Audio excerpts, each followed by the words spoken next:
Hi, I'm DJ Ware. On this episode of the CyberGizmo, I'm going to be looking at Fedora Silverblue 32 right after this.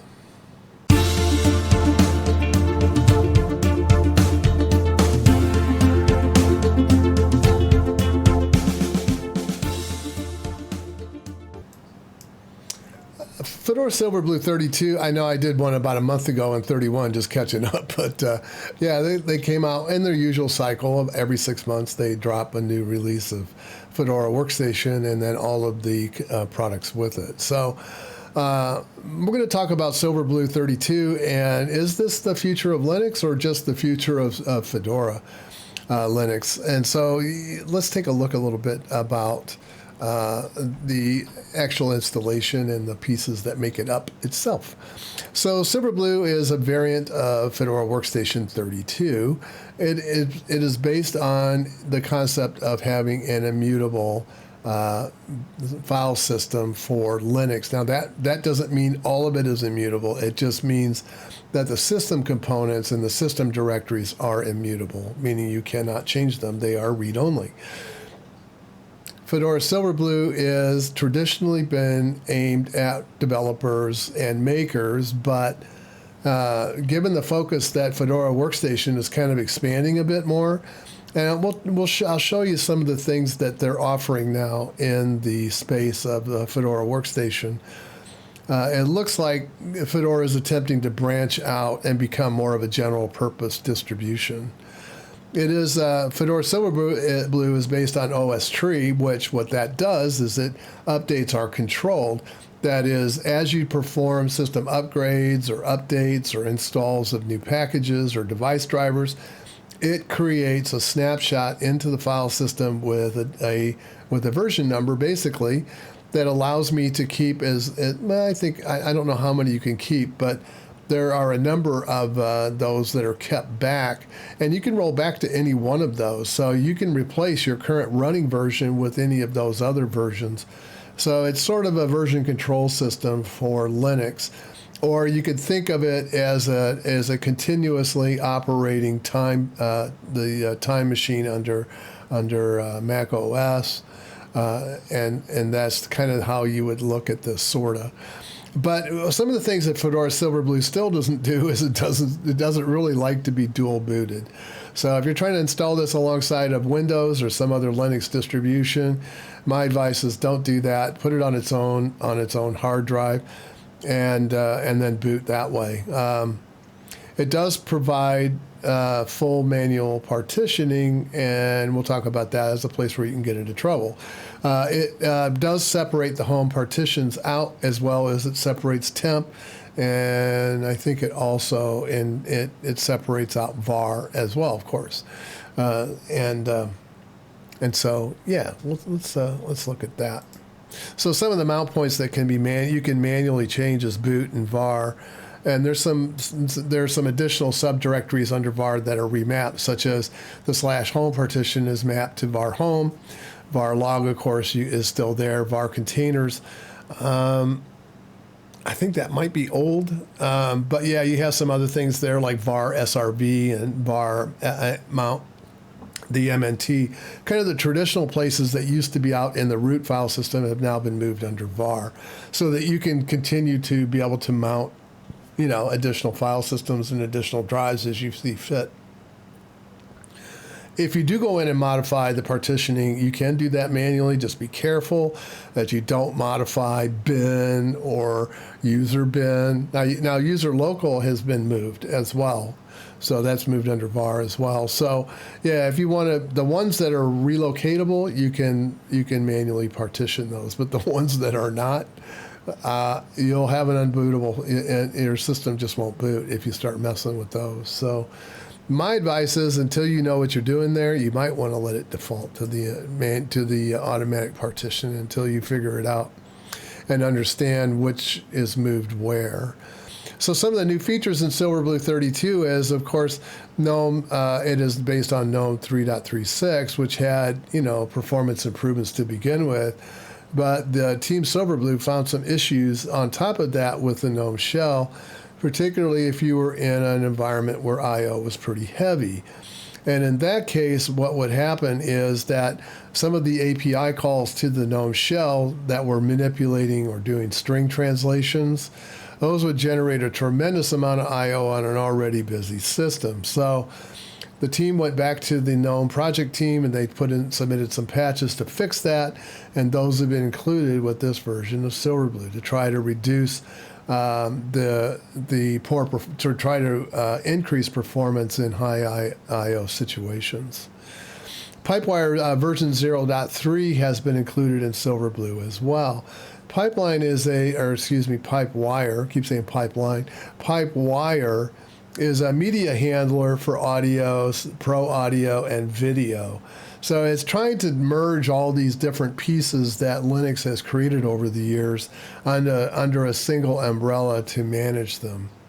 And I suspect it will eventually, I know that the creator of this wants to create a platform that is similar in function to the way the Mac works. Now, I mean, you can say what you want for the Mac OS, but the way they handle audio and video is superior to Windows and Linux.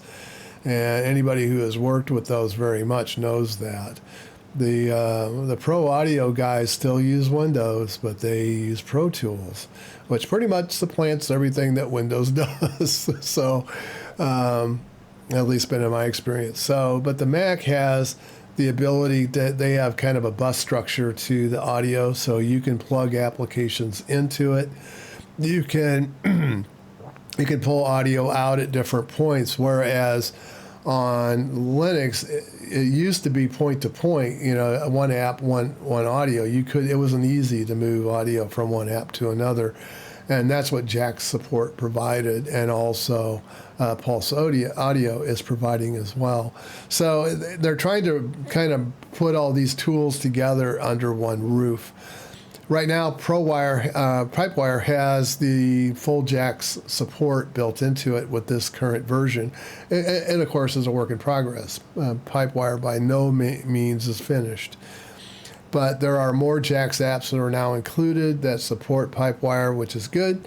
And some of those Jack's applications are being installed as Flatpaks. Good or bad, I'll let you decide.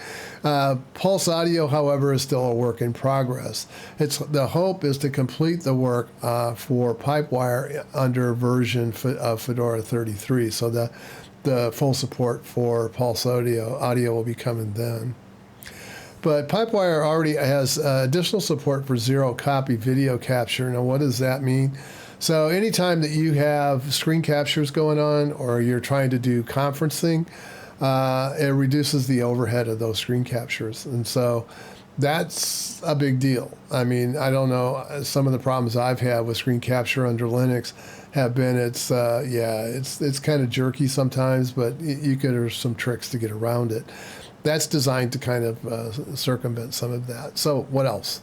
So Firefox on Wayland. Firefox on Wayland in the past was abysmal. It was horrible. The performance of it was sluggish at best.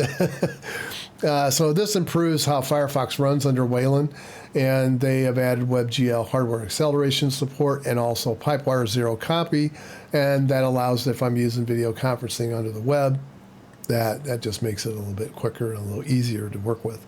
Flatpaks that are being installed by default, there are 16 of them, and they're listed here. I think 1, 2, 3, 4, 5, 6, 7, 8, 9, 10, 11, 12, 13, 14. Yeah, 16. There are 16 applications that are installed by default, and that's the list as given to us by the developers. So that is current as of the time I'm making this video. Now that could change as we move down the road because, things do change in Fedora over time. Flatpak, of course, under Fedora and RHEL is, I don't know. Maybe it's a stretch to say it is coming to RHEL. Let's put it that way. Flatpak apps is the primary way to install apps on Silverblue. It is, that is, of course, Red Hat's push. That's their thing. Is Flatpaks, Ubuntu is snaps, and I don't know where that leaves app images, but everybody is vying for their own way of doing container-based installation of applications under Linux. You can install traditional RPMs under Silverblue, and you use RPM OS tree to do that.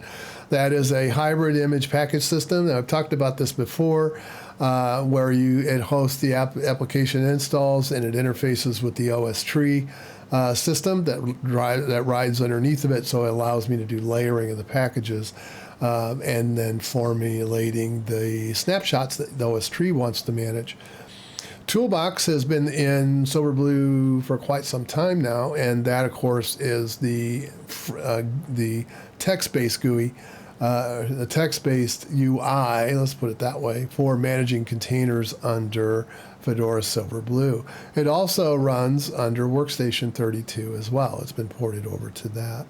In the past, though, Toolbox was written in shell script, and they have moved that to Go to try to increase its performance. And of course, Toolbox is the front end to Podman and Builda, which are the OCI compliant containers that are, again, being pushed by Red Hat. So all three of these things, Flatpaks, the OS tree. Now, the OS tree is not moved into Workstation just yet, although you can install it if you want. Toolbox, Builda, and Podman, of course, are available under Workstation as well.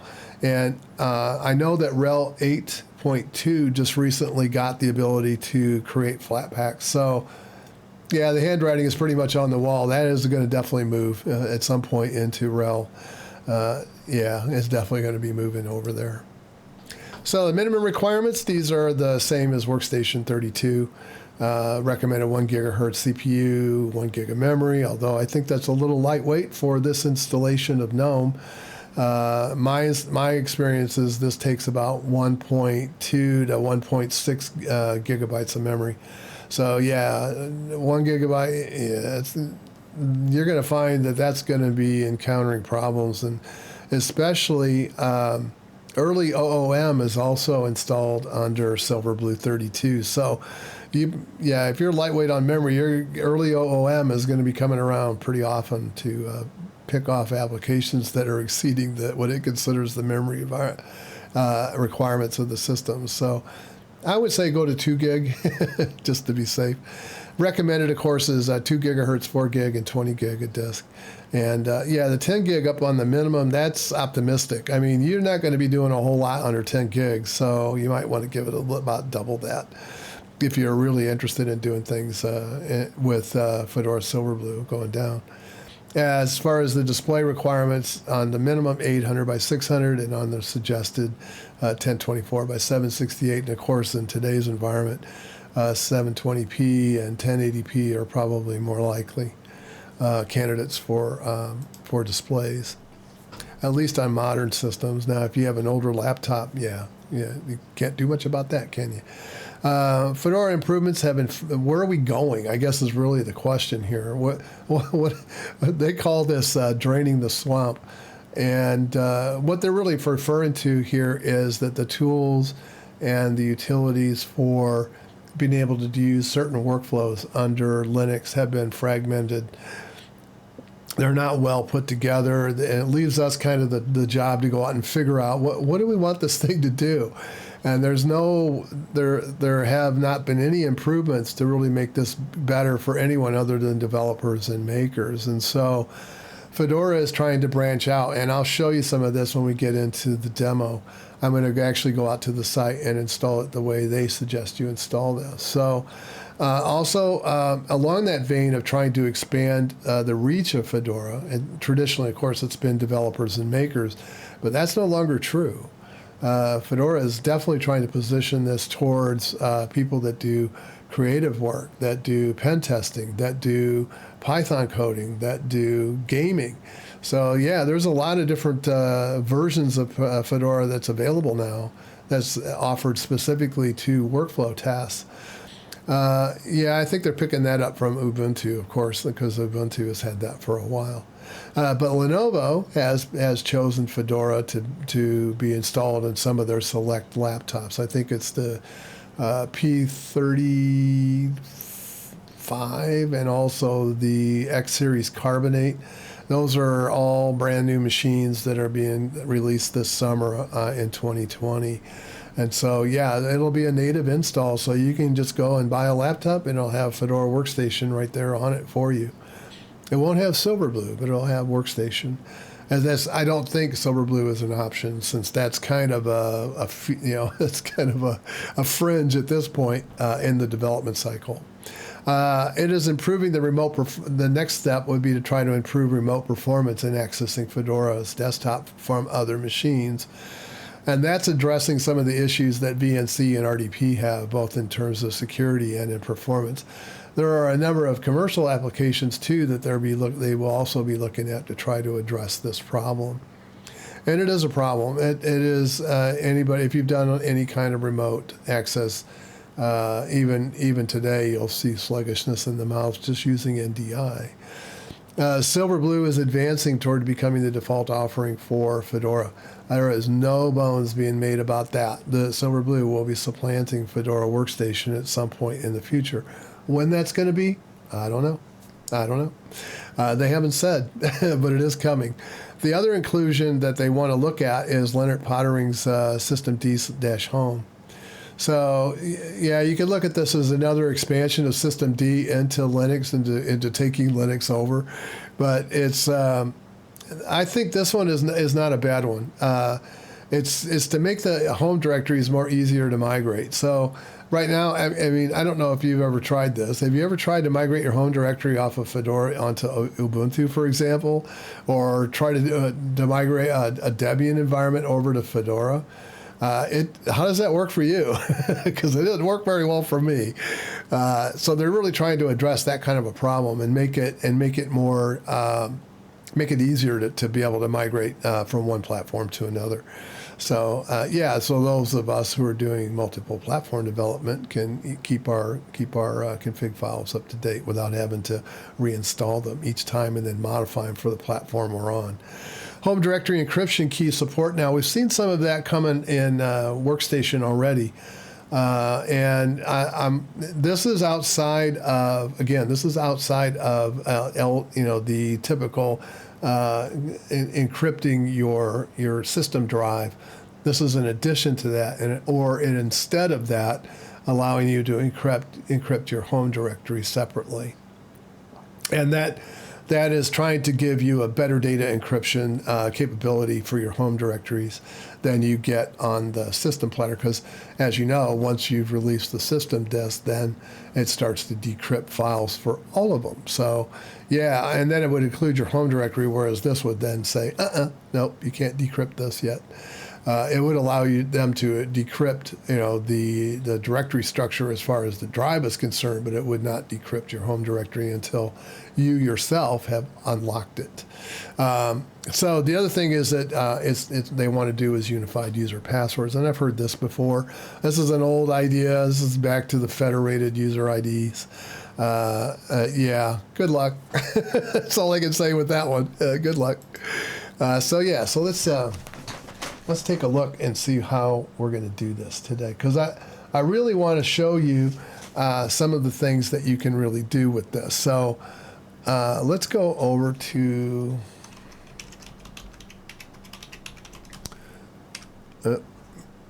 might help if I'm on the right keyboard, huh?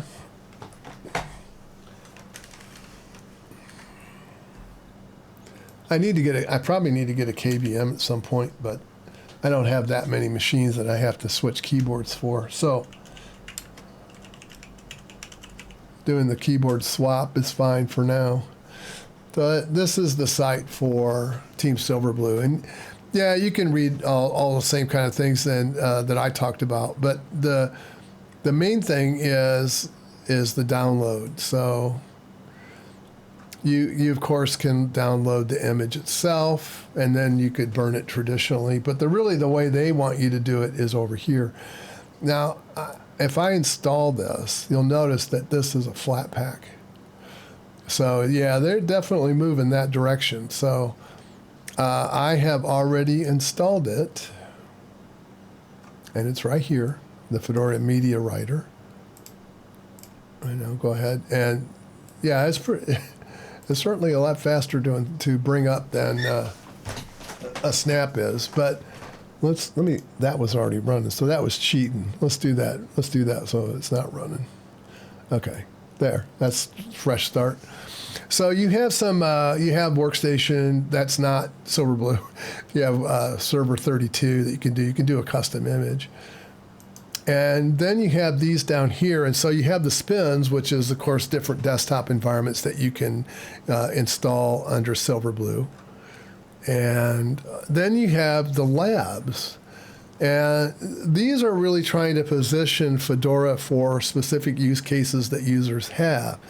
And so you have astronomy, you have the design suite, which would be multimedia production, so that's audio, video, and also visual design.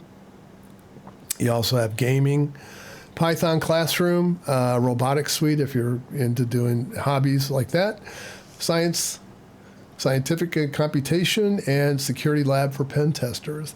And they have said that there will be more of these. And not only can you deploy for that, but you can also deploy some of these for ARM7 and ARM64 platforms as well, as Intel 32 as well, of course. So what I'm going to do, pick a custom image from my drive, since I had to download it, and then I've got it right here. And then it would ask me to put my USB stick in and then burn it. So gone is kind of the days of having to use the device destroyer or disk destroyer, DD, in doing your build. So yeah, that's kind of nice. I've already done that, so I don't need to do that today. But I will switch over here. And I've already got this installed, but I'm going to reinstall it. So let me shut this down. Yeah, I guess I'll have to log in first. So one of the things I can show you right away is it uses the same, oops. Okay.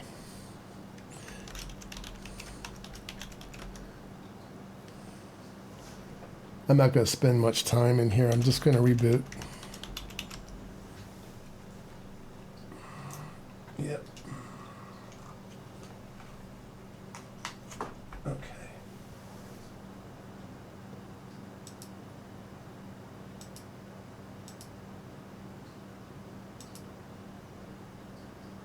And then we'll go through the install together. I am going to be installing this on the NUC 10 today. So it is on hardware.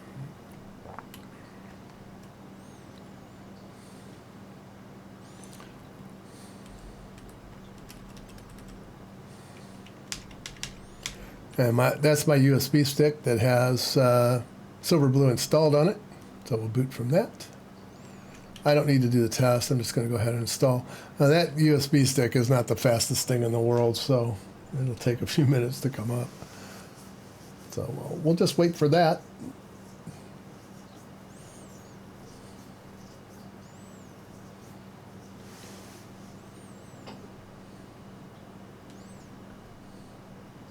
Here it comes.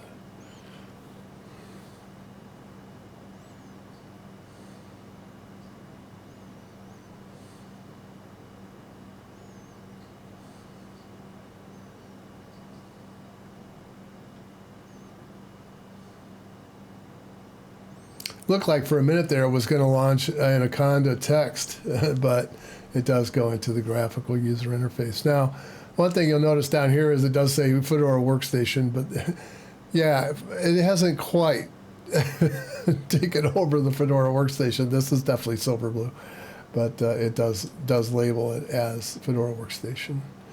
So it's picked up my language and my keyboard, and also it knows that I am in the central time zone because my network card is working with this version. And then I'll go ahead and select that drive, and since I've already have Fedora installed on it, it's going to say go reclaim the space. I'll do that. We'll delete it all and reclaim the space. And then it should say, okay, good, we're ready to begin. So I've blown away the old install and I'm installing it new. And I will be back. This will take some time. It is right now 10:13. So it's done, and it is now 10:17. So about 4 minutes to complete the installation, and I'll go ahead and restart. And then I'll need to pull this drive because my USB stick, because that is my default for booting on the NUC. So that is the primary. So I will yank this as soon as I see the NUC logo, and we'll yank that out. That way it'll go to the secondary boot, which is the NVMe drive. It's just easier for me because I was doing all this by itself, but you know, using this over and over again to install new distros. Okay, so how do we know that this is Silverblue? So let's go through this. Let's go through the welcome screen here. I don't need to set up Wi-Fi. Do I want location? I guess it's okay for now. Skip that. And I guess I'm kind of curious to try that enterprise login. I do have an enterprise login service, but for today,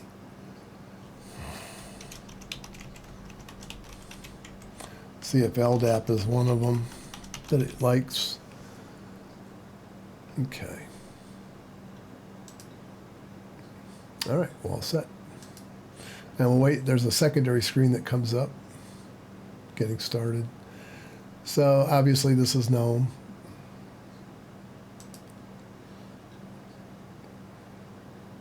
So I guess the first thing I should do here.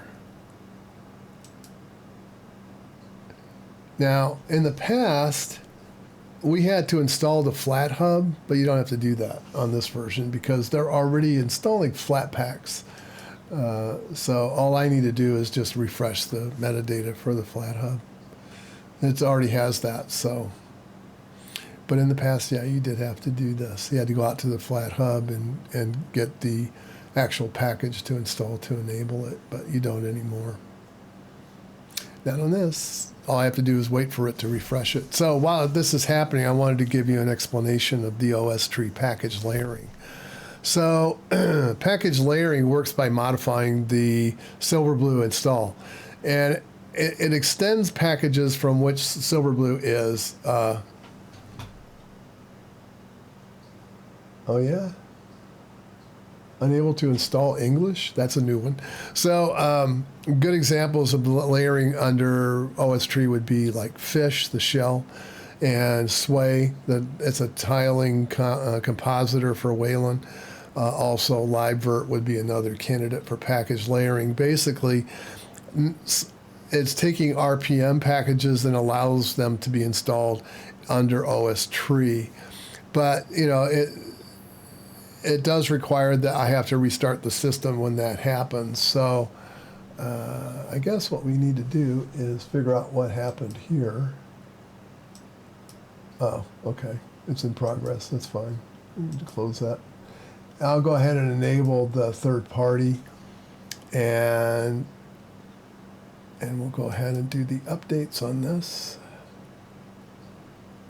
And this is a similar way of doing compositing. So basically what's going to happen here is the installer is going to, so not now, we'll do it here. And then what will happen is the system will ask me to restart it, and then it will move the bar on the OS tree up. So it's going to create a snapshot of my current install. And there's my restart right there. So I need to do that. So we'll do that. And it's gonna create a snapshot of my existing system before that update was applied, and then my current active one is the current one I'm running on, but it creates a new snapshot above it with a new version on it. And so when it's ready, when it restarts, it automatically chooses the new version and then deactivates the one below, the snapshot below. So I can still roll back to it if I need to. And if I want to, if something goes wrong here, like that English problem, all of a sudden I start seeing characters from a different language that I don't understand, then yeah, I would have a failed update and I would probably be rolling back. But in the meantime, let's go ahead and see what we ended up with here. I'm not suspecting that there'll be a problem, but you never know. Looks good so far. Still in English, at least. So the other thing I want to do here is it has a very minimal set of applications that are installed. And like I said, a lot of these are Flatpaks. So I'm going to go ahead and add that to favorites. And we'll go ahead and bring it up. And of course, that's way too small to read. So we'll bring that up here. So yeah, we are definitely on Silverblue, as you can see. And I guess the first thing we should do is, I'm going to do an all because I just prefer doing it that way. It doesn't cost anything to do it all, to get the entire string. So this is 5.6.12-300. That is the same version I am running on Fedora Workstation 32. No difference. So the other thing to look at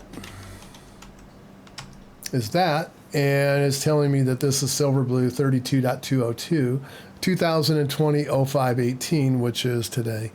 So yeah, this has been updated pretty new. This is pretty current. And yeah, all right, so what about OS tree? How does that work?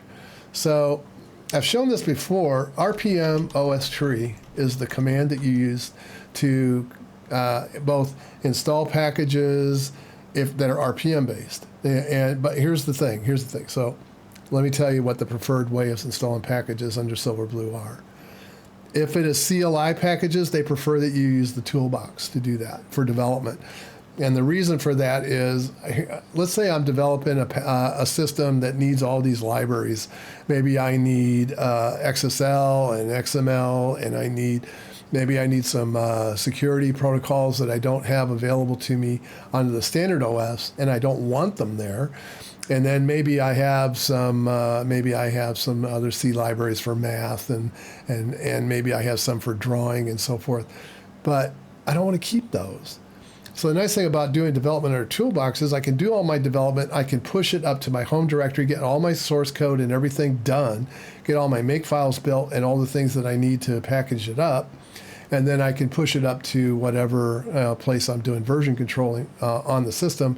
And once I'm done with the project, I can keep that Toolbox around, and it's a separate environment.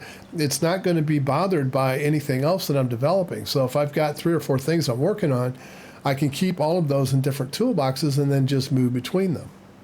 And I am not bothering my host environment.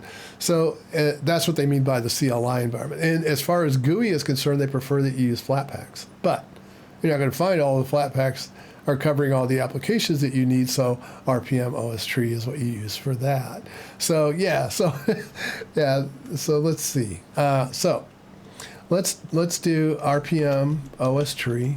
And one of the first ones I want to look at is status, because that's going to show me, this is my current release and one below it. So you can see there's 2 OS tree here. There's one here and there's one here. So this is my base install that I completed when I initially put Silverblue out here. This is the one I just created. So it has today's date, 05/18. The last one was created 04/22. So that's the official release. And this is my changes that I made after an update was performed using the software store. So it also has this little white dot here, which indicates which one of these is active. So one of the commands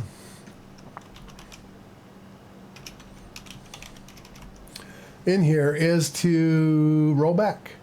So I can revert back to the system as it would look before the updates were applied. So if I ran into a problem with this, I can back out. Now, I know that I don't mean to pick on Rocco from Big Daddy Linux, but he had a problem, and he talked about over the weekend where he was working on an upgrade from the Linux distro that he uses.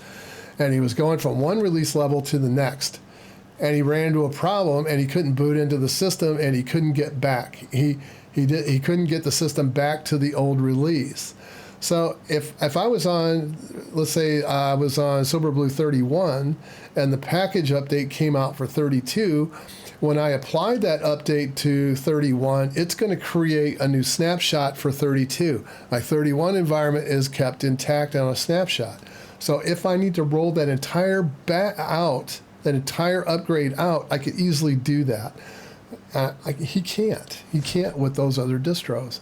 Now, ZFS, if he had installed ZFS, he might have been able to use the clone environment to roll back, but he would have had to do that set all that up himself. This is automatic. This happens every time there's a change in the host system.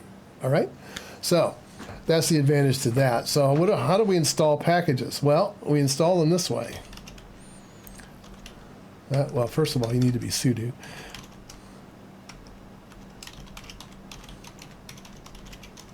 So I'm going to install a few of them. I need NeoFetch, I need Glances, and I need HTOP. Those aren't installed. So I'm going to head and do that.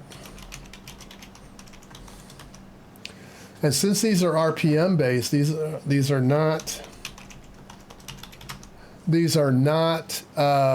Flatpaks. This is going to create a package layer, and a package layer is going to create a new snapshot of my file system. So right now I'm at the release 5, the 5/18/2020 release, and when this is done, it's going to create a new one.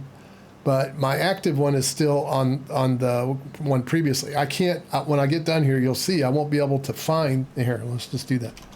I won't be able to find NeoFetch. Not there. Not there. Not there. What? Because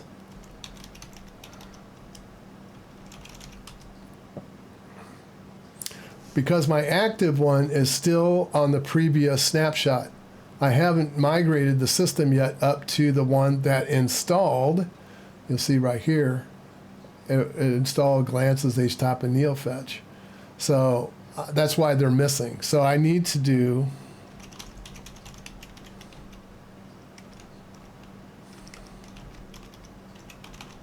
a system control reboot. And that will move my pointer up so that Glances and HTOP and NeoFetch will be available to me. That's package layering. That's what's meant by it. Hope that made sense. Hope that made sense.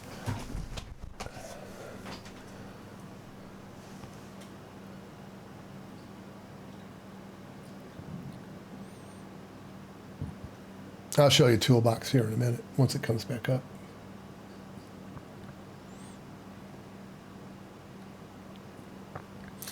So the only time you need to reboot the system is when you use when you install packages from the RPM OS tree. So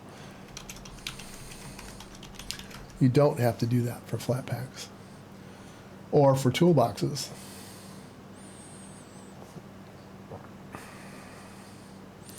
Okay, so we're up. We'll get my terminal window here. And I'm in. Let's just explore a little bit first before we do anything here. So you'll notice that my home directory is now /var, and that's what they mean by moving your home directories, and that is because anything connected to the root out here is now read-only. So if in the old days, if I was going to mount something, let's say I was going to create a user2 directory, I would just do, so I'll go ahead and give it my sudo. Can't do it. No can it do. So, and that's because it's immutable out here. Now things like Etsy, if you'll notice, Etsy is, I think it's in its own mount. Let's do a DFK. Is it? Doesn't show it as one, but Etsy is still mutable. I mean, I can go in here. Oops. Better be root though, because I don't have write access. But I can update that. I mean, I could go in and update that stuff. That's fine. I mean that's fine. But if I was to come out here into user, well, I don't know. Well, I enter a user bin. And let's see if I can, let's touch a file. Let's do a sudo touch my app. Nope, Can't do it. So yeah, it's protected me from destroying or changing or modifying anything either. You can clearly see not only the benefits from a standpoint of version control, but you can also see the benefits from the standpoint of security, right? So okay, so at least some, and then var. var now has, so you'll notice some things here. Let me just look here. So we have some new things here. We have root home, which is now, this would be the home directory for the root user, right? Which used to be out and /root. That's been moved. And then we have, I think there's also local, user local. So where you deploy apps in /user/local when you're compiling and then you're installing, those go into the var directory user local. So yeah, and opt is also here.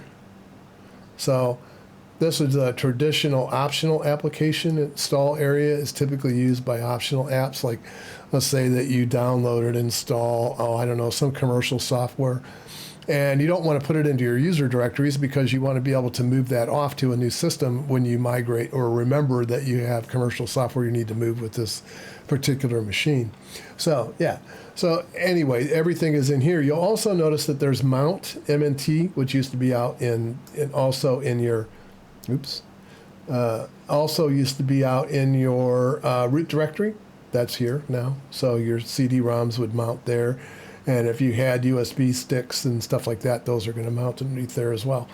And then SRV, which is traditionally used for server or services like Gluster and Ceph, typically use those areas to mount bricks and so forth, and OSDs. So yeah, so that's kind of some of the big changes there. And of course, you'll see the mapping when you look here. You'll see how it's mapped out. I mean, it's not horrible, right? I mean, it's just the way it does it. And so I guess the other thing to do here is to look at the OM, just to see status, to see that move that pointer up. So it's right here. And there's my latest one below it. And of course, I can list them all, but I'd have to do a complete list to get that.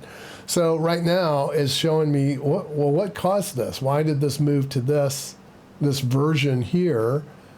And it's because of glances, htop, and neofetch. So those should be there now, right? Yep, htop is there and it's running. So htop right now is showing me 108 threads, or excuse me, 108 tasks, 278 threads, taking about 1 gig of memory. Okay, so let's see what glances says.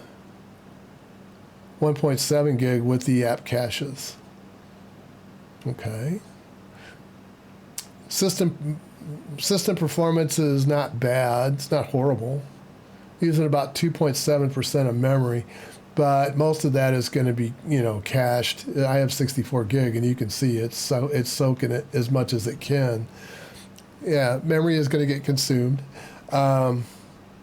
Let's see, what else do I want to do here? Neofetch. How many packages do we have? What's the breakdown? So I have 1,239 RPMs and 16 Flatpaks. Those were the lists that I'd showed you earlier. And yeah, not bad. So do I have Git? Yes, I do. So I can go out here. Let's do a git clone. HTTPS github.com CISOFY linus.git. That should be it. Yep. I'm just curious. I noticed since it has relocated var, temp, and home, and if that satisfies Linus's check, I'm just curious if it does. Because if it does, that'd be the first time. I'm sure it'll find other things. But yeah, it's the first time I've run it, obviously. Because I just installed it. I'm just curious what we get. I'm going to bet it's going to be in the low 60s, somewhere in there. Yeah. Interesting. So yeah, but this is a UEFI boot, and it doesn't. Yeah, Linus doesn't understand UEFI.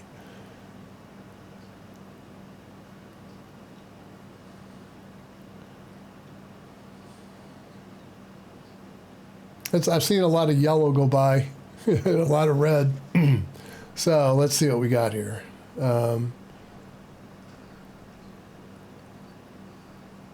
62, 261 tests performed, and it found 2 plugins. So let's see what we got here. Installing at least 1 malware scanner, restricting access to root user. That's for it's found compilers. And I didn't install any, although Python is out there and it considers it a compiler. Systat process legal banner.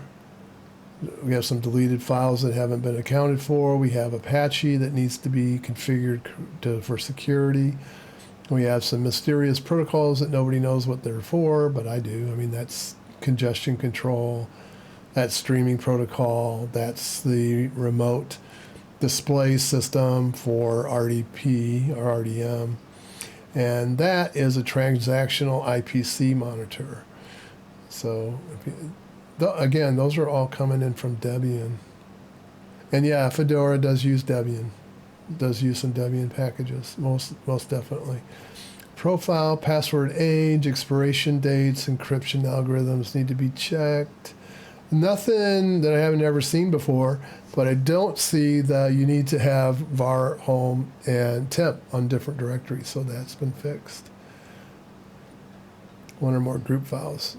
Yeah, I'll bet there is, just because of the way the system works. So, yeah, I mean, not unexpected, I guess. But yeah, it's interesting that was the first time that I've ever installed a package where things have been installed correctly.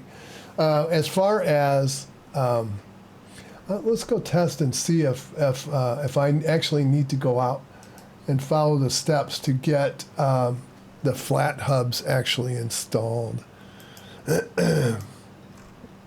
Let me go check that. So.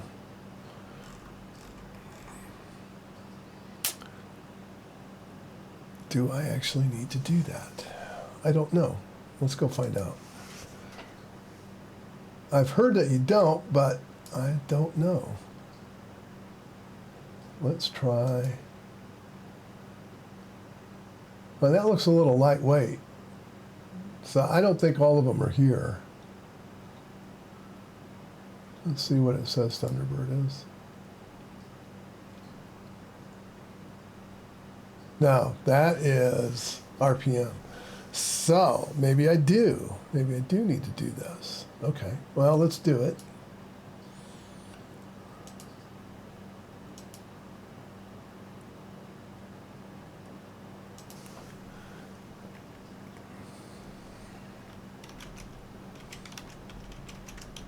I need to go out to the hub.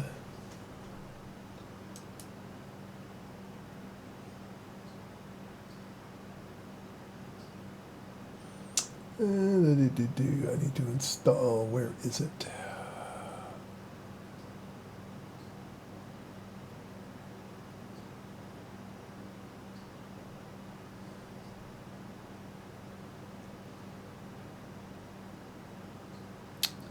I need the setup page for Fedora, right?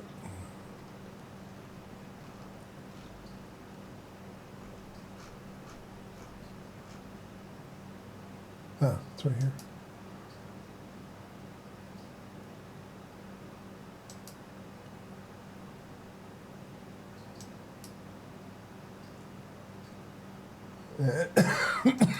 Open it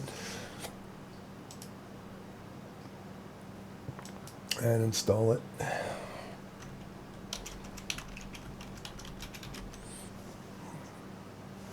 Okay. And I think all I have to do is close this and reopen it. If I remember right, at least that's what I did the last time.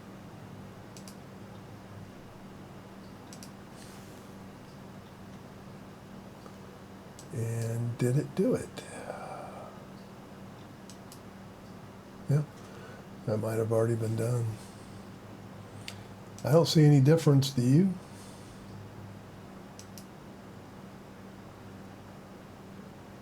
Okay, now that's sorted by rating. What if I want to see name? Okay. It doesn't seem like a lot, does it?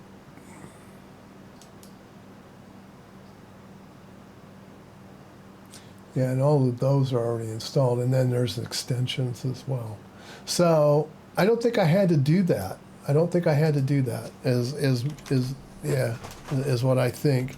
So all right, let's look at Toolbox for a minute, and then we'll do that. So I've shown this before. This hasn't changed other than the fact that it's no longer a shell script. Well, if I can hit the L button. This L button on this keyboard is a little bit flaky. All right, so the default is to bring down Fedora 32. You can tell it which one you want. So, yeah. I'm going to install. This has only done this the first time that you create one. And then enter. And I've shown this before too. It should give me a purple dot, and that means that I'm actually inside. So I have my own environment, my own container.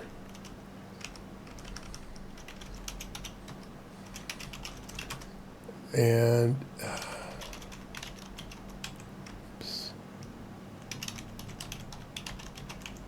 will it identify itself as Fedora Workstation? Yes, it does. So that is the workstation version of this. And of course, I'm not running a GUI here. I am running this in a CLI. So this would be equivalent to the server. Also, you'll notice that I already have things populated here. That is my home directory. So if I create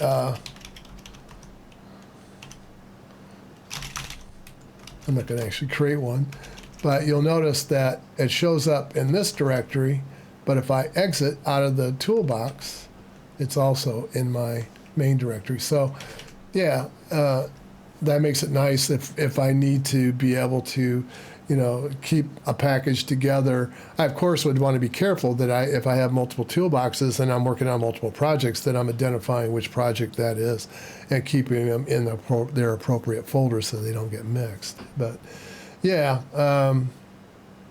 that's what that's for. And you can do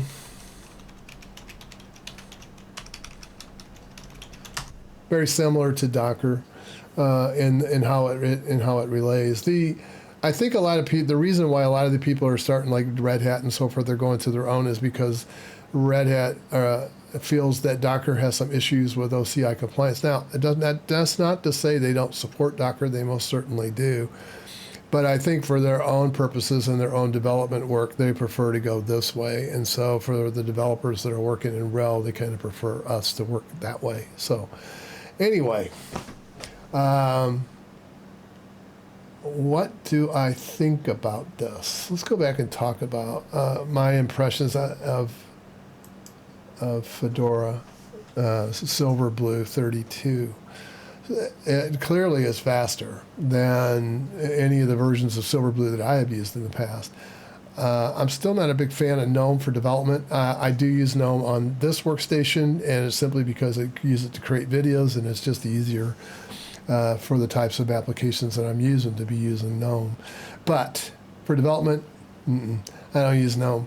But I would still like to see if some of these other spins are in Silverblue as well. Can I get XFCE installed without having to deal with GNOME installed alongside of it? Can I run the utilities that I need that are supported by XFCE? And so forth. So yeah, I mean, that's the kinds of things that I'd be interested in knowing, and I don't have answers for those right now. As far as the speed, good. As far as some of the new features, I haven't tested Pipewire yet. I don't know if I will. It's not done, so I'm not really interested in being a beta. It's not even a beta tester. That's an alpha tester for it. But if you are and you feel like you want to jump into it, go be my guest. But it is definitely fast. It's definitely definitely a different environment to work in. I used Silverblue for about 4 months. And it works great. I went through an upgrade with it from 30 to 31, no problem, and it wasn't a big deal. Although that machine didn't have an awful lot on it. It had some of my testing tools, but it didn't have a full development environment on it. So, but I finally decommissioned it because it just, the pain of going through a daily, I mean, Fedora updates a lot, and then going through a constant update cycle of every day of rebooting the machine, that got old for me. Now they have said, now the Fedora Team Blue has said that probably will go away. The need to do that will probably go away in the future, but just not yet. So when that does, I probably will go back. I would like to see it so that that I can flip snapshots dynamically. That would be really cool. Anyway, that's all I had for today. Hope you enjoyed this video. And if you did, please like and subscribe. Also, let me know what your thoughts are. If you've tried this, if you tried Fedora Silverblue, let me know what some of your favorite things are. Hope to see you again real soon. And as always, bye for now.